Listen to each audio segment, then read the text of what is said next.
Two in the transfer portal for the Alabama Crimson Tide on Tuesday, December 3rd. The first was Jalil Hurley, a defensive back out of Florence, Alabama, entering the transfer portal after playing only 17 snaps this season, mostly on special teams. Did see a tweet on X by Haha Clinton Dix, who's with the Alabama football staff, said that Hurley will finish what he started, still work with the team before he finds another place where Hurley can play. We wish him all the best. Earlier this evening, Prentice, a wide receiver who's a junior, is expected to enter the NCAA transfer portal as well. This season, in 2024, caught just 11 receptions compared to 18 in 2023.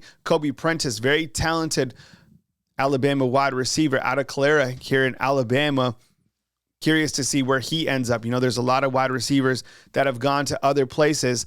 You look to Ja'Cory Brooks, you look to Isaiah Bond, Malik Benson. Now, the grass isn't always greener, but man, I mean, these guys want the football. I would be curious to see if more wide receivers do enter the transfer portal moving forward. Wanted to talk about the college football playoff rankings. That's certainly trending. The Alabama Crimson Tide check in at the 11th spot. Now, it's important to know this. This is not the final bracket. The final bracket will be on Selection Sunday following Championship Saturday.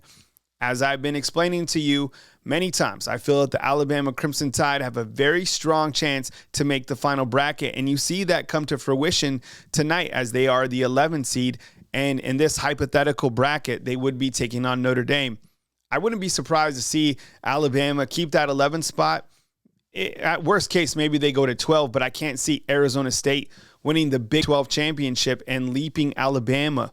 I think one of the things that Alabama hit on, whether it was Greg Byrne or Kalen DeBoer, and that's going over the college football playoff principles, which looks at the strength of schedule per each team. Mario Cristobal tried to argue that winning 10 games is more impressive than winning 9. Not in the ACC. The SEC is built different. Not all conferences are equal, and you saw that tonight with what the committee did. Now, is Alabama a complete lock to make the college football playoffs? I don't know. It kind of feels like that at this point in time. Now, we are watching the ACC championship game, as a lot is riding on that game. SMU right now in this bracket is the number 3 team and forecasted to win the ACC championship game. Now, if they win and if they beat Clemson, it's pretty easy. Alabama's in the playoffs. Now, if Clemson is able to beat SMU, then what happens in the bracket? Now, the College Football Playoff Committee was asked about that exact scenario after the playoff was released, and what they said was, look, if SMU loses in its final game of the season to Clemson in the ACC championship game, who's to say that SMU can't fall behind the Alabama Crimson Tide in the final bracket, which will be released on Sunday, which kind of leads me to believe that Alabama might be a lock to make the playoffs. One thing that we know for sure, Alabama makes the playoffs, they're on the road. Hypothetical places that they could go inside the playoffs, I have them going, as I've spoken about, to Notre Dame. Another spot that I could see them go to is maybe Texas. Let's say Georgia beats Texas. Texas would only have 2 losses. I could see Texas being a number 5 and Alabama, maybe being a 12. Maybe Texas gets put at 6 and Alabama plays Texas in Austin. So Alabama's going to have a tough first-round draw. All these games on the road are going to be challenging, but it's playoff football. And I'll say this one more time. There is not a team within this bracket that wants to face the Alabama Crimson Tide for many different reasons. And I kind of point to the first half against Georgia. What we saw from that team against Georgia in those 2 quarters was the best college football team. And if they can somehow find that down the road, this team is capable, yes, capable of stringing this together and winning the college football national championship. It used to be any given Sunday, and it still is in the NFL, but in college football, it's the same. And if you like to bet, and if you place bets, you better hurry and try to get Alabama still at plus 2,200 while you can. You put a bet down of $1,000, I think it comes out to $22,000. You're not going to get odds like that on the Alabama Crimson Tide probably ever again.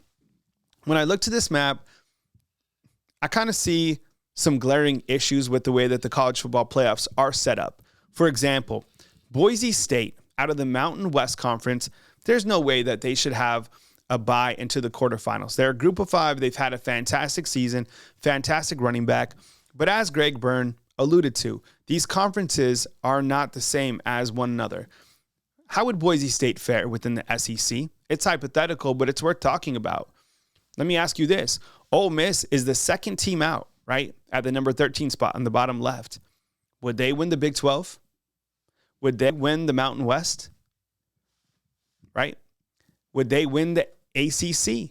I think you would say yes, that they would win in each of those conferences, but yet they are being penalized for being in the SEC because of the gauntlet that the SEC is. Now, one team that has found a loophole to get into the college football playoffs is Notre Dame. Notre Dame's not even part of a conference, and here they are going to host maybe the Alabama Crimson Tide. If Ole Miss was independent, would they be in the playoffs? Probably so. Alabama has played a hell of a schedule. They are 9-3. They are 3-1 against top 25 teams. I think the strength of their schedule certainly helps them, as opposed to Miami, who, the way I read it, they are 0-1 against top 25 competition. I thought they were 0-0, but I guess they're 0-1. There's a lot of college football left. I think the true contenders on this bracket, let's give Oregon a true contender. I think Dan Lanning, Dylan Gabriel, and some of the weapons that he has, Oregon's going to be a tough out, absolutely, in the playoffs. Texas, Steve Sarkisian, he is that guy. He has beaten Alabama before here in Tuscaloosa. They were clearly ready to jump into the Big 12, and their quarterback play is very good. Whether they go with Quinn Ewers or they throw in Arch Manning, they have weapons. We know this, and their defense is really good as well. I would imagine that Georgia falls into that contender category as well. Carson Beck has kind of been up and down, but that team is good, and they are very well coached, and Kirby Smart has proven that he can win games. Someone that can't win big games is Ryan Day.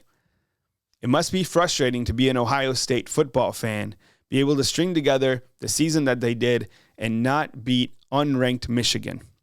Tennessee, I think they're moving in the right direction, but I don't think that their quarterback play is there quite yet. They're very, very talented, and I love their running back. Is the Alabama Crimson Tide a pretender or a contender? I think there's a lot of people out there that feel they are vulnerable, that this team is up and down, and they are. But it's kind of feast or famine. And I'll say one thing in closing. You don't want it to be feast, because when this team feasts, this team will put it together and they'll put you away. Kyle Henderson, Bama Football on YouTube. Be sure and join us for signing day. We got a ton coming your way. I appreciate you guys being here.